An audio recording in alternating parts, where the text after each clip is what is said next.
Türkiye'den gözü görmeyen Müslümanlar bile geldiğine göre demek ki Türkiye bizi unutmamış, unutmayacak inşallah. Bizim mücadelemiz ancak siz yanımızda olduğunuz sürece devam eder. Biz Aksa'nın son temsilcileriyiz, Aksa'nın son direnişçileriyiz. Ne olursunuz Müslüman Türk kardeşlerimiz ecdadının buradaki eserlerini gelip görsün. Ecdadı burada ne kadar güzel eserler, ne kadar güzel çalışmalar yapmış.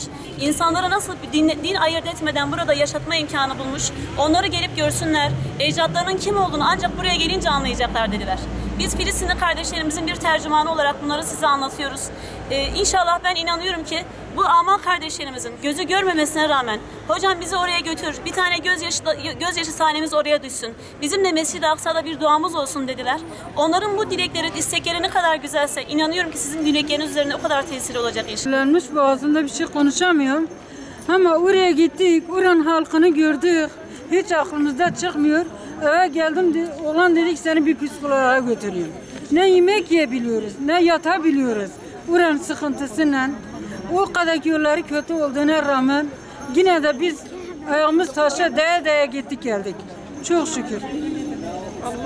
Kudüs'e onlara az da olsa biraz destek olmaya gittik. Elimizden geldiğince bir şeyler yapabildiysek ne mutlu. Gerçekten çok zor durumdalar. Yani tüm Türkiye'ye Kudüs'e gitmelerini tavsiye ederiz. Gidip görsünler. Biz gerçekten gittik de gördük. Biz daha önce böyle bir şey olduğunu bilmiyorduk. Rabbim Filistinlerimize yardımcı olsun.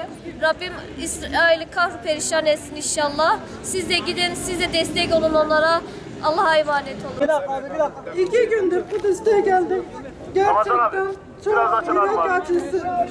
Müslümanların dört bir yanı gavurlar sarmış. Ele içindeler. Müslümanlar yapmasın, uyansınlar. Lütfen uyansınlar. Lütfen uyansınlar. Biz burada halallık isterken bir abla dedi ki siz gideniz ama dedi. Dedi bize dua edin, Allah bizi de kurtarsın dedi. Filistin sokakları görmüyor ama gözyaşlarımızda suladı. Gözyaşlarımızda suladı. Müslümanlar çok dardalar. Lütfen uyanın, lütfen uyanın. Lütfen uyanın. Gidin buraları görün. Siz de gidin buraları görün. Allah'a emanet olun. İlk döndüğümüz yer ve bu açıdan bizim için bir onur olan, bir yaşam mücadelesi adeta olan Kudüs'ümüze sahip çıkmanın, Kudüs'ümüzün yalnız olmadığını, Filistinlerin yalnız olmadığını belirtmek için Adıyaman burada bütün gücüyle meydana çıktı, sesini duyurmaya çalıştı. İnşallah tüm Türkiye'de bu hassas nokta herkesin, her Müslümanın yüreğinde adeta bir bomba gibi yer etmeli. Biz bu meydanlardan gittikten sonra görevimizi yapmış olarak değil, asıl bundan sonra meydanda gösterdiğimiz tepkiden sonra Filistin'i unutmamak, Kudüs'ü unutmamak, oradaki mazlumları unutmamak ve onlarla beraber yüreğimizin çarptığını sürekli hissetmemiz gerekiyor.